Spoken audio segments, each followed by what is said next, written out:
আসসালামুআলাইকুম বন্ধুরা, আমি আকাশ আছি আপনাদের সাথে। Welcome to the TechByte. বন্ধুরা, Redmi Note 7 তো চায়নার বাজারে লঞ্চ করা হয়ে গেল, আর ইতিমধ্যে আমরা অনেকেই হয়তোবা এর ভিডিওটিও দেখে নিয়েছি। এই ফোনটি নিয়ে আমাদের চ্যানেলেও একটি ভিডিও তৈরি করা হয়েছিল। যদি আপনি এখনো সেই ভিডিওটি দেখে না থাকেন, তাহলে এখনই উপরের আই বাটনটিতে প্রেস করে ভিডিওটি দেখে নিতে পারেন। বন্ধুরা, আজকের ভিডিওতে আমরা Redmi Note 7 নিয়ে আলোচনা করব এবং জানবো এই ফোনটি বাংলাদেশের বাজারে আসা পর্যন্ত আমাদের ওয়েট করা সঠিক হবে কিনা। কারণ বর্তমান বাজারে 10 থেকে 20,000 টাকার মধ্যে অনেক ভালো স্মার্টফোনই পাওয়া যাচ্ছে, তবুও কেন আমরা Redmi Note 7 এর জন্য ওয়েট করব? এই প্রশ্নের উত্তরটি আজকে আমরা জানবো, এবং আমাদের মধ্যে যাদের ফোন কেনার বাজেট 10 থেকে 20,000 টাকার মধ্যে, তারা অবশ্যই আজকের ভিডিওটি পুরোপুরি দেখবেন। কারণ আজকের ভিডিওতে আমরা বাংলাদেশের আপকামিং জাতীয় স্মার্টফোন Redmi Note 7 সম্পর্কে সকল তথ্য জানবো। সো বন্ধুরা, অবশ্যই পুরো ভিডিওটির সাথেই থাকুন। বন্ধুরা, আমরা যখন একটি নতুন স্মার্টফোন বাজারে কিনতে যাই, তখন ফোনটির মধ্যে 5টি বিষয়কে বেশি গুরুত্ব দিয়ে থাকে। আর সেই বিষয়গুলো হচ্ছে ফোনটির ডিজাইন, ফোনটির ক্যামেরা, ফোনটির হার্ডওয়্যার, ফোনটির ব্যাটারি ব্যাকআপ, এবং অবশেষে সবচেয়ে ইম্পর্টেন্ট বিষয় ফোনটির প্রাইসিং। সো চলুন প্রথমে আমরা Redmi Note 7 এর ডিজাইন নিয়ে কথা বলি। বন্ধুরা, Redmi Note 7 ফোনটির সামনে দেওয়া হচ্ছে একটি ওয়াটার ড্রপনেস ডিসপ্লে, এবং এর ব্যাকে দেওয়া হচ্ছে গ্রেডিয়েন্ট কালারযুক্ত গ্লাস বডি, যার কারণে ফোনটিকে দেখতে অনেক প্রিমিয়াম এবং স্ট্যান্ডার্ড লাগবে। বন্ধুরা, ফোনটির ডিজাইন আসলে অনেক গর্জিয়াস করা হয়েছে। এর সাথে ফোনটিতে বিল্ড কোয়ালিটির দিক থেকে কোনো প্রকারের কমতি রাখা হয়নি, কারণ ফোনটির মধ্যে Corning gorilla glass fibre protection দেওয়া হয়েছে। বন্ধুরা, বর্তমান বাজারে 10 থেকে 20,000 টাকার মধ্যে বেস্ট ফোন হচ্ছে Asus Zenfone Max Pro M2। এই ফোনটির ডিজাইন অনেক ভালো করা হয়েছে, তবে Max Pro M2 তুলনায় Redmi Note 7 এর ডিজাইন আপনার কাছে বেশি ভালো লাগবে। ফোনটির ডিজাইন অনেক গর্জিয়াস করার পাশাপাশি ফোনটিতে হার্ডওয়্যার অনেক পাওয়ারফুল দেওয়া হয়েছে, কারণ এর মধ্যে 2.2 GHz এর Snapdragon 660 এর প্রসেসর দেওয়া হয়েছে। সাথে 3GB, 4GB ও 6GB র্যামের সাপোর্ট থাকবে, এবং ফোনটিতে Android Pie বেসড MIUI 10 এর অপারেটিং সিস্টেম দেওয়া হবে। বন্ধুরা, 10 থেকে 20,000 টাকার মধ্যে Asus Zenfone Max Pro M2, Realme 2 Pro এবং Mi 8 Lite ফোনটিতে Snapdragon 660 এর প্রসেসর পাওয়া যাচ্ছে। তবে এই তিনটি ফোনের তুলনায় Redmi Note 7 ফোনের হার্ডওয়্যার অনেক পাওয়ারফুল থাকবে, কারণ এর মধ্যে ক্লক স্পিড কমিয়ে দেওয়া হয়নি, যার কারণে আমরা ফোনটি দিয়ে যে কোনো হেভি গেমস কোনো প্রকারের ল্যাগ অথবা বাগ ছাড়াই খেলতে পারবো, এবং মাল্টিটাস্কিং করার ক্ষেত্রে ফোনটিতে কোনো প্রকারের সমস্যাই হবে না। তাই আমাদের মধ্যে যারা হেভি ইউজার আছি, তারা ফোনটিকে কোনো প্রকার সমস্যা ছাড়াই ব্যবহার করতে পারবো।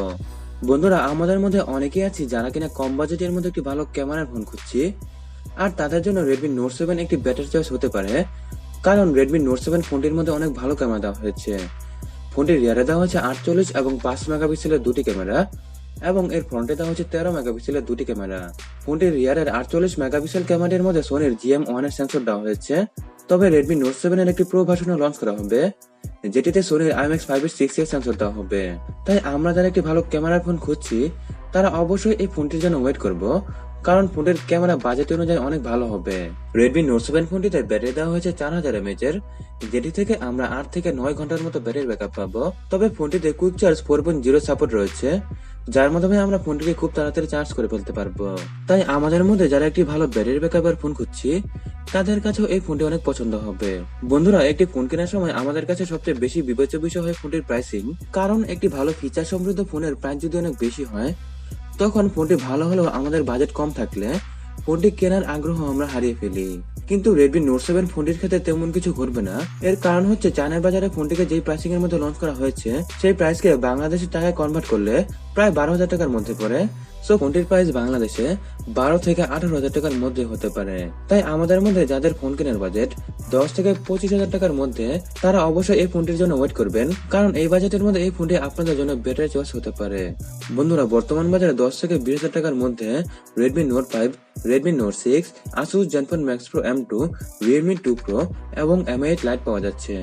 তাই আমাদের মধ্যে যারা এখন ফোন কেনার চিন্তা ভাবনা করছি, তারা এই ফোনটিকে না কিনে একটি মাসের মতো ওয়েট করব, কারণ ফোনটি 1 মাসের মধ্যেই বাংলাদেশের বাজারে এসে পড়বে, এবং ফোনটি যখন বাংলাদেশের বাজারে অ্যাভেলেবল হয়ে যাবে, তখন আমরা ফোনটিকে চেক করে কিনে নিব। কারণ এই ফোনটি 10 থেকে 20,000 টাকার মধ্যে একটি বেটার ডিল হতে পারে। তবে ফোনটি প্রথম বাংলাদেশের বাজারে আসার পরে ফোনটির প্রাইস 20 থেকে 30,000 টাকার মধ্যে থাকতে পারে। তাই তখন আমরা ফোনটিকে সাথে সাথে না কিনে কিছুদিন ওয়েট করে ফোনটির প্রাইস কমার পরে তারপরে ফোনটিকে কিনবো। এর পূর্বে ফোনটিকে ভুলেও কিনবো না। সো বন্ধুরা, বাংলাদেশের আপকামিং জাতীয় স্মার্টফোন Redmi Note 7 নিয়ে এ সকল কিছু ছিল আজকের ভিডিওতে। ফোনটি নিয়ে আপনাদের মতামত কি? অবশ্যই আমাকে কমেন্ট বক্সে জানাবেন। আজকের মতো এখানেই বিদায় নিচ্ছি। যদি আজকের ভিডিওটি আপনাদের ভালো লেগে থাকে তাহলে অবশ্যই ভিডিওটি লাইক করবেন, শেয়ার করবেন এবং আপনি যদি এখনো টেকবাইট ফ্যামিলির সাথে যুক্ত না থাকেন তাহলে এখনই সাবস্ক্রাইব বাটনে প্রেস করে পাশের বেল আইকনটিতে প্রেস করে নিন।